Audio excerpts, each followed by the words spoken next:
આદિત્ય, હા હું ક્યારની કંઈ બોલી રહી છું, સાંભળો તો ખરા. સંભળાય જ છે મને. તું બોલવાનું ચાલુ તો કર. આ તમારા બા છે ને, તમારા દાદીમાં પ્રિય, એ હા. મને કેટલું સંભળાવતા હતા આજે. શું? એ જ કે લગ્નમાં કાંઈ ખર્ચો નથી કર્યો, તમે લોકો પૈસાવાળા નથી, ગરીબ છો, અમારા જેટલું સ્ટેટસ નથી. અરે ભાઈ, હવે એમનો તો સ્વભાવ જ એવો છે. એને હાલતા ચાલતા બધાને સંભળાવવાની આદત છે. અને એ તો સંભળાવ્યા કરે, એમાં આપણે કઈ ખોટું ન લગાડવાનું એટલું બધું. અચ્છા, ખોટું કેમ ન લાગે? મારો ભાઈ સ્વાભિમાની છે, એણે તમને નહોતું કહ્યું ને કે લગ્નના પૈસા આપજો એમ, તો પછી હવે સંભળાવવાનું શું કામ?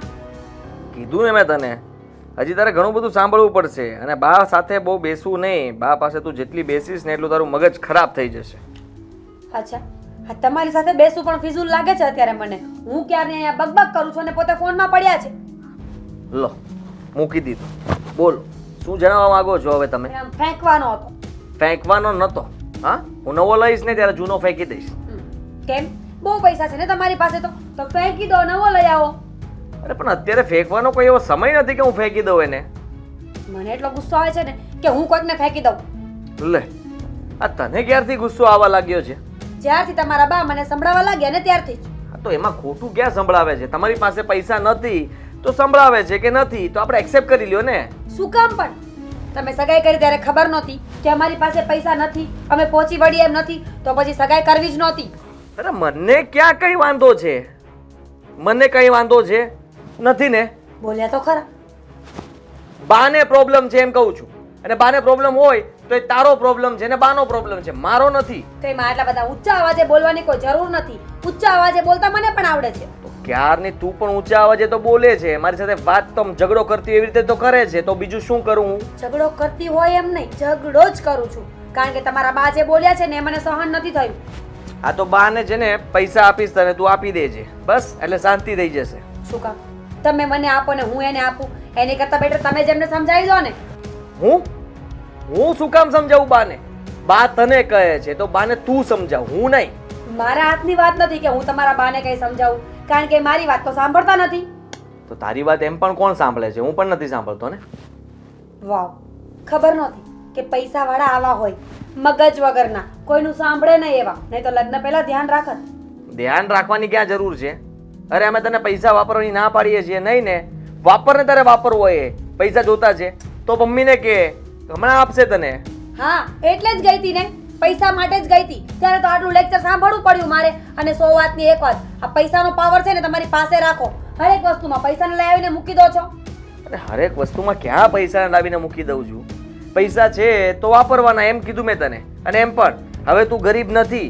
આ ગરીબીની જિંદગીમાંથી બહાર આવો. આ તમારા વિચારો બદલો. હંમેશા પપ્પા મમ્મી અને મને જો, અમે લોકો ગમે ત્યારે બેઠા હોય ને તો કેવી વાતો કરતા હોય. સ્ટેટસ. ફેંકવાની. અરે શું ફેંકવાની? હા, બુદ્ધિ છે તારામાં કઈ? તું શું બોલે છે? હા, મોટી મોટીના ફડાકા કરો છો આખો દિવસ, બસ ત્રણેય. ફડાકા? જેની પાસે ન હોય ને એને ફડાકા જ લાગે, પણ જેની પાસે હોય ને એ ફડાકા ન કહેવાય, એ સાચું કરીને બતાવે. હા, જાણે તો છે ને આ બધા લોકો જેની પાસે પૈસા હોય ને આખા ગામમાં કહેતા જ ફરતા હશે, અમે તો આમ મોંઘા કપડાં પહેરી, અમે તો આમ. દેખાડવાનું ન હોય, જે હોય ને એ પાસે રાખવાનું હોય. અરે દેખાડે છે કોણ? હા, તમે. અહીંયા દેખાડવું ન પડે. બધાને ખબર જ છે કે અમારી પાસે શું છે શું નહીં. અને અમે દેખાડતા નથી, અમે કરીને બતાવીએ છીએ. પતી ગયું. પતી ગયું તારું? તમારું પતી ગયું. તારી મેન્ટાલિટીને ચેન્જ કર જરા. Same to you. Same to you સિવાય બીજું કઈ આવડતું નથી? ઘણું બધું આવડે છે, બોલીશ ને તો સાંભળી નહીં શકો. આ તો શબ્દો શીખો. હવે તમે અહીંયા આવ્યા છો તો બસ આ કલ્ચરમાં રહેતા શીખો. આ કલ્ચરમાં રહેતા શીખવું એમ? સોરી, મને આવા કલ્ચરમાં કોઈ રસ નથી કે જ્યાં કોઈની વાત સાંભળવામાં ના આવતી હોય.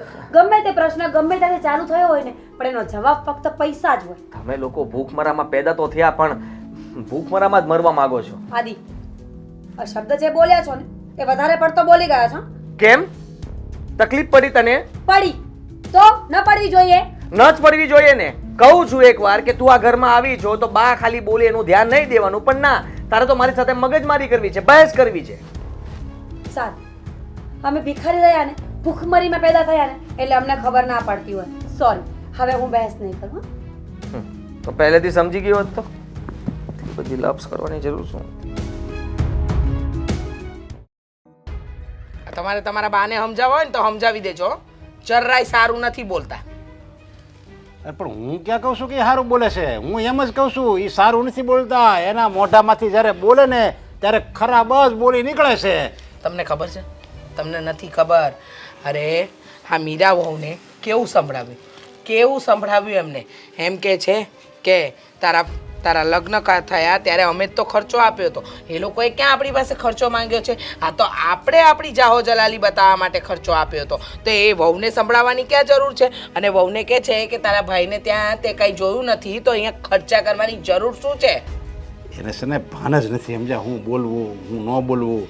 અને આટલી ઉંમર થઈ એને આ બધું મૂકી દેવાનું હોય, આ પડોશી મૂકી જ દેવાની હોય ને. એને હું આ બધું માથે લઈને આટા મારવા છે? હા પણ મૂકતા નથી એ અલગ વાત છે ને.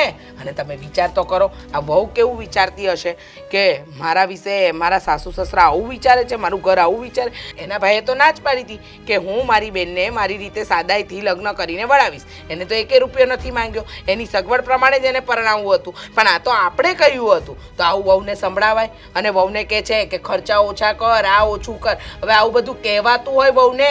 નો જ કહેવાય ને. આમ જાણે કેમ એને કમાવા જવાનું હોય.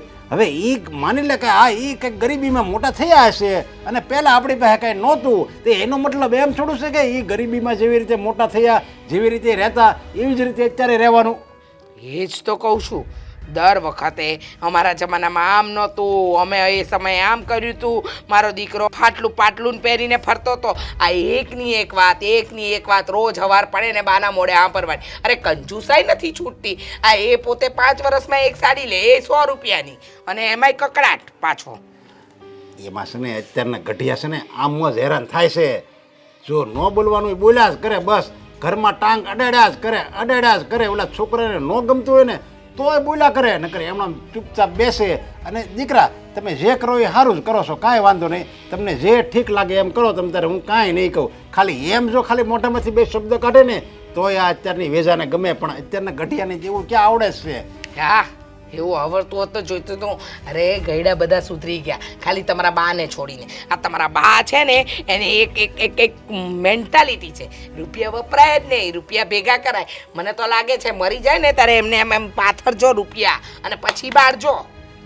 એને છે ને ગરીબીમાંથી જિંદગી કાઢી છે ને ગરીબીમાં, એટલે એને એમ છે કે જો આ લોકો રૂપિયા ઉડાડશે ને તો રૂપિયા ખલાસ થઈ જાય. અને પહેલાં હું દિવસો કાઢતી હતી ને એવા જ દિવસો પાછા મારે કાઢવા પડશે. એટલે એવા દિવસો ન આવે ને, એટલે આમ ગણો તો એ આપણા હારા માટે કહે છે. પણ હવે આ સારું કહેવાય? આ નવી પરણીને આવેલી વહુને આવું બધું સંભળાવવું એ સારું કહેવાય? તમે હું ગાંડા કાઢો છો? તમને કહ્યું તો ખરું કે બાને સમજાવવા હોય ને તો તમારી ભાષામાં તમે સમજાવી દેજો, બાકી આ મગજ મારી જરાય નહીં કરતા.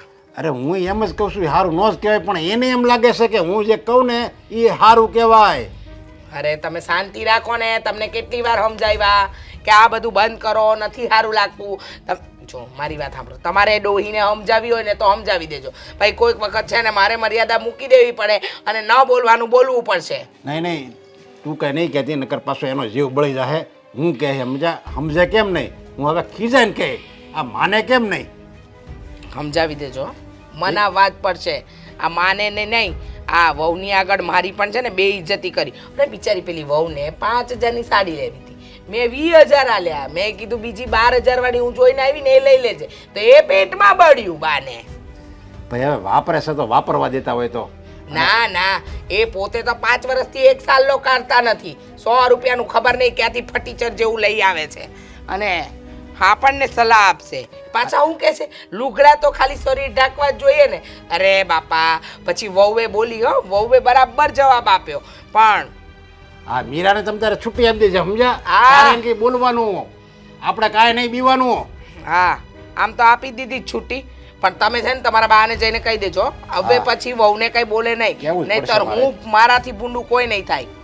અત્યારે જ કહેવું પડશે. હા તે જાઓ કે આવો. ડોહી હાળી હક નહીં લેવા દેવે, મને હક નહીં લેવા દે ને એ હક નહીં લે.